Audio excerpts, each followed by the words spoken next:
मेरा एक सपना रहा है कि जब हम किसी प्रकार की चैंटिंग करें तो वो बड़ी मधुर हो, जो कानों को बहुत ही शांति सुकून दे। और हमारी बहन ने बहुत ही खूबसूरती से पंचशील और दस सारी चीजें बहुत अच्छे से प्रेयर्स चैंटिंग की।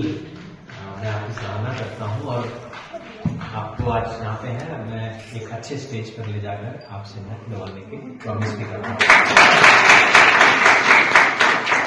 लोगों तक ये बातें पहुंचनी बहुत जरूरी है। हम जिस स्थिति से गुजर रहे हैं, भारत में सिचुएशन ये है कि भारत को एक नई क्रांति की जरूरत है। बुद्धिज्म के अगर एक बुद्धिज्म को एक नया रूप देने की जरूरत है। बाबा साहब ने जितना किया, वो जो काम हमारे लिए कर गए हैं, जो जय हिंद का नारा भी देखे हैं, उनके जो सपना है, उनकी जो चाहत है, उसे पूरा करने का समय अब है। क्योंकि अब कंडीशन ये है कि एकता नाम की चीज नहीं है बुद्धिस्ट लोगों में, जिसके कारण हम बुद्धिज्म पर बढ़ नहीं रहे। फोन साइलेंट करता है, तो मैं दिल से बोलूंगा जो जिनके फोन ऑन है वो फोन साइलेंट करते हैं ना, मुझे मालूम। मैं ये कदम इसलिए आगे बढ़ाना चाहता हूं कि अगर बाबा साहब ने बौद्ध में भारत का सपना देखा है और हम जय भीम बहुत जी जान से बोलते हैं, तो हमें ये पता होना चाहिए कि उस जय भीम के साथ हमारे कंधे पर बहुत सारी रिस्पॉन्सिबिलिटीज आ जाती है।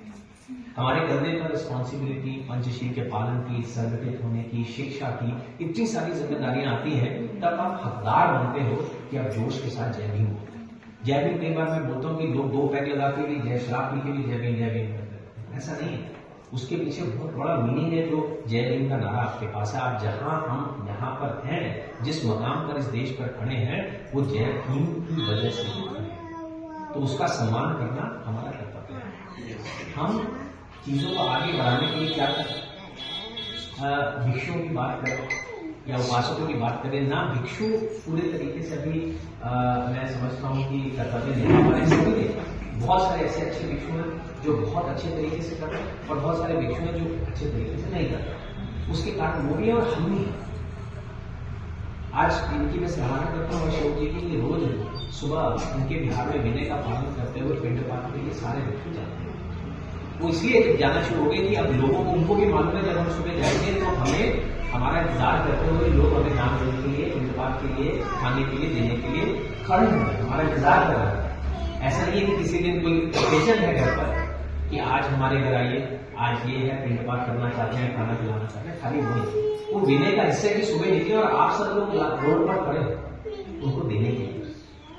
हम ये चाहते हैं कि जिसकी जो मेरी अगली कोशिश है वो ये है कि भारत में एक सुप्रीम काउंसिल बनना चाहिए, जिसकी चर्चा मैंने सबके साथ की है।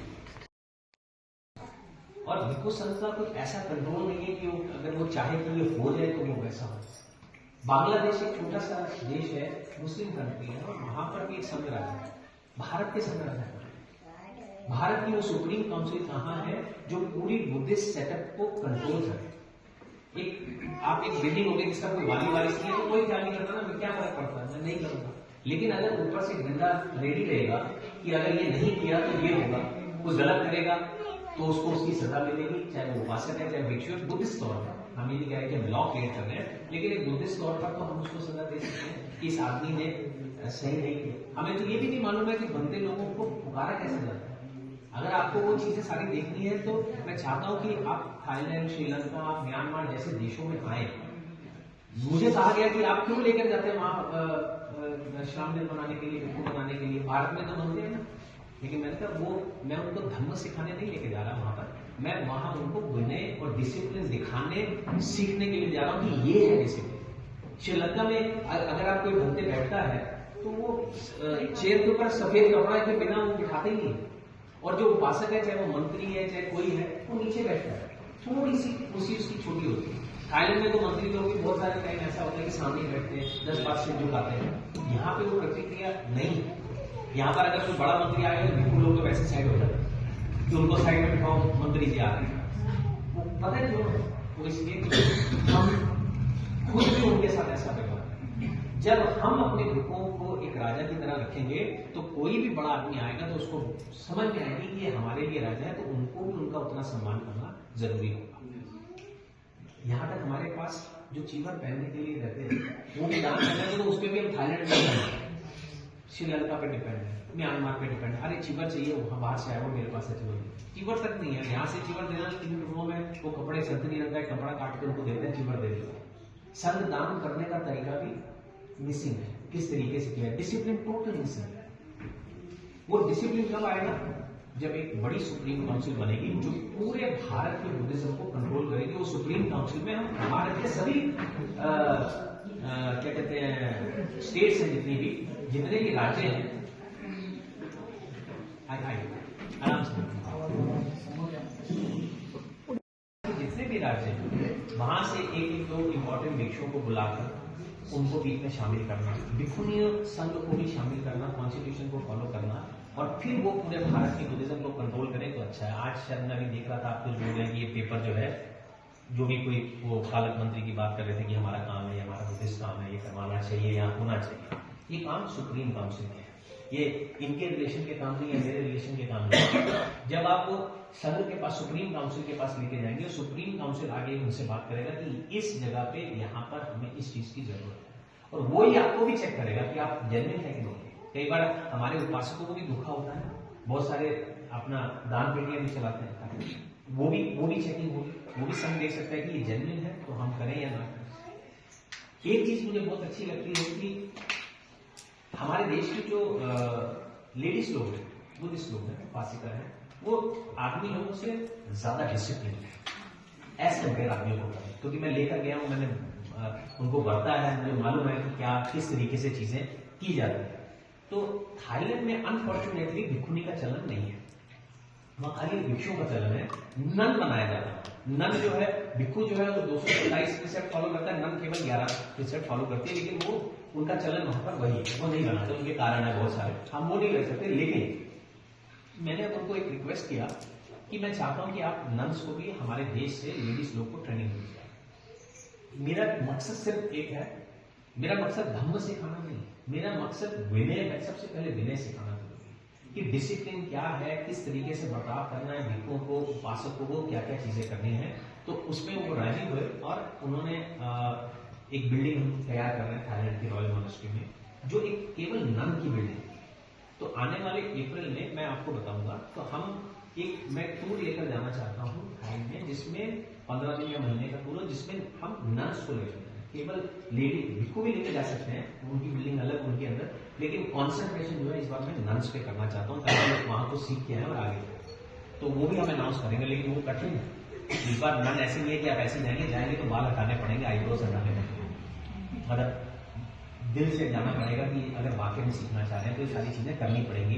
वो सारा जो काम है वो आपको करना पड़ेगा। मैं भी 4 महीने थाईलैंड में रहा, बहुत कुछ सीखा वहां पर, और वो मैं चाहता हूँ भारत में इम्प्लीमेंट होना चाहिए। ये दुखद बात है कि जहां से बुद्धिज्म वहां गया, उन्हीं से सीखना पड़ता है। हम उसी चीज को पकड़ के खड़े हुए कि आगे बढ़ा ही नहीं रहे, ऐसे गाड़ी नहीं चलेगी। हम कहीं धम्म चक्र परिवर्तन मनाया जाए, 6 दिसंबर में चले जाएं, उसी से काम नहीं चलेगा। हम अपने एरिया में क्या कहते हैं, हमने बिहार बना लिया, उसी से काम नहीं चलेगा। धम्म का प्रचार प्रसार करना हर बुद्धिस्ट का कर्तव्य है, तब वो कंप्लीट बुद्धिस्ट कहलाता है। आप बुद्धिस्ट कहते हो, ओके मैं ये काम कर रही हूँ, ओके मैं बुद्धिस्ट हूँ, आपका काम, आप पूरे बुद्धिस्ट नहीं हो। जब तक आप धम्म का प्रचार प्रसार नहीं करोगे, बुद्ध की टीचिंग्स का अलग लोगों को नहीं बताओगे, तो कैसे चलेगा। हम तालाब में बैठे होंगे, हम कब निकलेंगे और कब समुद्र में आएंगे, कब बौद्धमय भारत की सोचेंगे। हमारे भगवान बुद्ध की टीचिंग आती है, तो हम उस टीचिंग को अपने सारे ग्रुप्स में फैलाते हैं।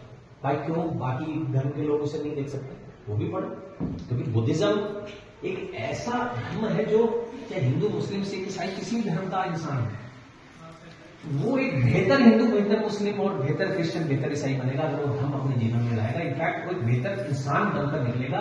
ये हमारे बुद्धिज्म की ब्यूटी है। तो हमारी जो इंपॉर्टेंट धर्म है हम लोगों तक पहुंचाएंगे, तब चीजें फैलेंगी। अब मैंने किरदार करते करते हिंदुइज्म छोड़कर बौद्ध धर्म अपना लिया। जब मेरे अंदर वो बदलाव आ सकता है, तो बाकी लोगों के अंदर क्यों नहीं आ सकता।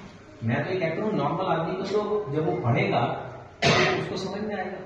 अब यहाँ पर आपने किया है, यहाँ पर आपको संडे का धम्म स्कूल करना चाहिए कि उस स्कूल में बड़े छोटे सभी पढ़े। एक भिक्खु को लाके एक करिकुलम बनाना चाहिए ताकि धम्म वाकई में है क्या, उसकी नॉलेज क्या है, वो आप तक पहुंचे, आपसे फिर बाकी लोगों तक पहुंचे। ये हमारी कोशिश होनी चाहिए कि एक बार आप सुनिए तो सही। लेकिन हम उस स्टेज पर रहते हैं कि हम अपने में ही हैं, हम उनसे दुश्मनी करते हैं, लेकिन बुद्ध का धर्म उनको कोई लेना देना नहीं है। ना हमारे स्कूल में शिक्षा के माध्यम से बताया गया, ना कहीं बताया, ना उन तक पहुंचेगा, ना वो पहुंचवाना चाहते हैं, ना हम चाहते हैं वो पहुंचे। तो कैसे बौद्ध में भारत बनेगा? कैसे बाबा साहब का सपना है कि आप सत्य साकार करने की बात कर रहे हैं? बौद्ध में भारत की बात कर रहे हैं, तो पूरे भारत में तो सारे धर्म है, तो उन तक वो सारी चीजें पहुंचनी चाहिए। करे ना करे अलग बात है। आप कुछ सुने या ना सुने, आप अपना कर्तव्य पूरा करिए। आप अपनी कोशिश करिए कि यार ये मुझे यहां तक ये बातें पहुंचानी है, तभी भी कोई बदलाव आएगा। सुप्रीम काउंसिल बने, उपासक अपनी ड्यूटी समझे, रोज सुबह आप बोलिए आपके एरिया में जो भी बिल्कुल इस बिहार में बिल्कुल है।